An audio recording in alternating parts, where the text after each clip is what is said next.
Have you ever heard of the Negro Law of South Carolina? How about the Negro Act of 1740? Today we will be analyzing and scrutinizing the first page of the first chapter of the Negro Law of South Carolina. The terms Negro and Indian are misnomers and something these particular people didn't call themselves.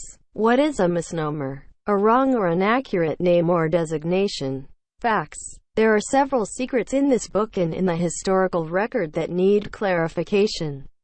The truth will be exposed. Here are several points we will delve into. Who are the slaves? What color was the Indian and did it matter? Who is the Negro's ancestors? Were there free Negroes? What is amity, chattel, personal, accepted, prima facie and furnish? We will define these terms in context. I'm so ready. Let's do it. Okay. Yeah, it's the red pill for me. Section 1. The Act of 1740 declares all Negroes and Indians, free Indians in amity with this government, Negroes, mulattoes and mestizos, who now are free, accepted to be slaves, the offspring to follow the condition of the mother, and that such slaves are chattels personal. Chattels personal is any property that can be moved from one location to another. The Act of 1740 declares all Negroes and Indians to be slaves, the offspring to follow the condition of the mother, and that such slaves are chattels personal. Free Indians in amity with this government, Negroes, mulattoes and mestizos, who now are free, accepted. Amity. Definition. A friendly relationship.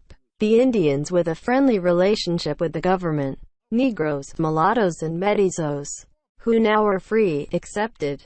Accepted. Definition. Not included in the category or group specified. The groups specified to be slaves are Negroes and Indians. Section 2. Under this provision it has been uniformly held that color is prima facie evidence that the party bearing the color of a Negro, mulatto or mestizo is a slave. But the same prima facie result does not follow from the Indian color.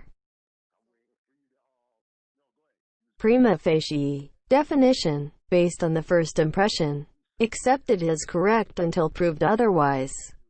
The Indian, in a friendly relationship with the government, could be the same color as a Negro, mulatto, or mestizo. Hold on, wait a minute. Again, the Indian could be the same color as a slave, Negro, mulatto, or mestizo. Section 3. Indians and the descendants of Indians are regarded as free Indians in amity with this government, until the contrary be shown.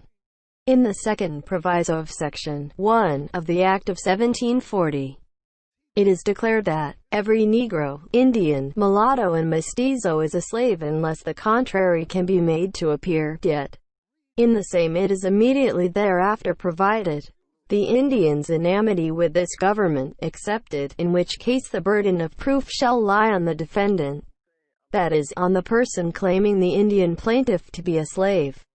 This latter clause of the proviso is now regarded as furnishing the rule. The race of slave Indians, or of Indians not in amity to this government, the state, is extinct, and hence the previous part of the proviso has no application. This section proves that there are a race of slave Indians. It's right there. Section 3. It's at the bottom of the paragraph. You can't miss it. There's also Indians not in a friendly relationship with the government. Indians in a friendly relationship or in amity with the government are free. They are accepted. Not included in the category or group specified to be slaves. Negroes and Indians are the group specified to be slaves. Every Negro, Indian, mulatto and mestizo is a slave unless they can prove they're not. It's the year 1740. Good luck! Section 4. The term Negro is confined to slave Africans, the ancient Berbers and their descendants. It does not embrace the free inhabitants of Africa, such as the Egyptians, Moors, or the Negro Asiatics, such as the Lascars. In this section, Negroes are referred to as ancient Berbers. Who were the ancient Berbers?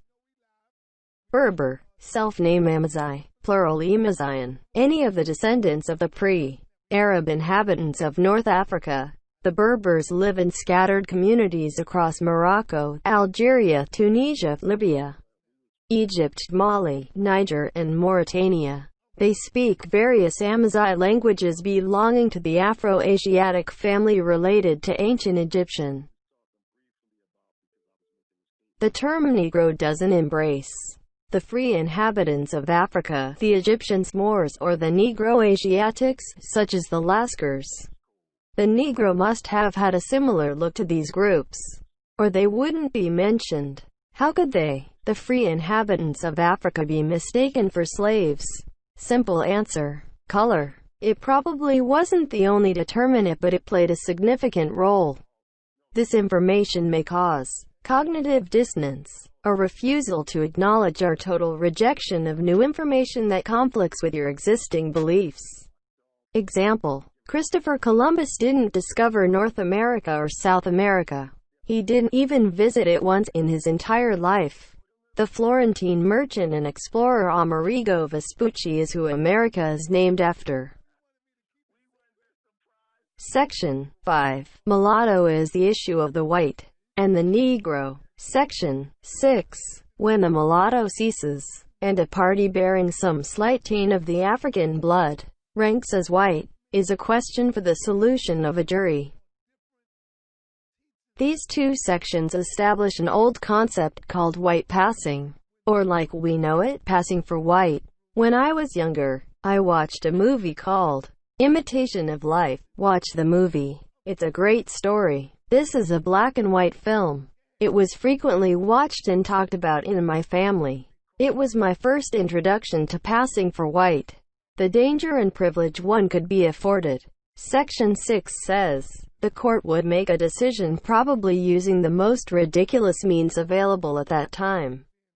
The document comes from the Negro Law of South Carolina, collected and digested by John Belton O'Neill. The foundation of the piece is from the Negro Law of 1740. Remember, this was constructed in 1740, before America was a country, before the United States of America's Constitution was written.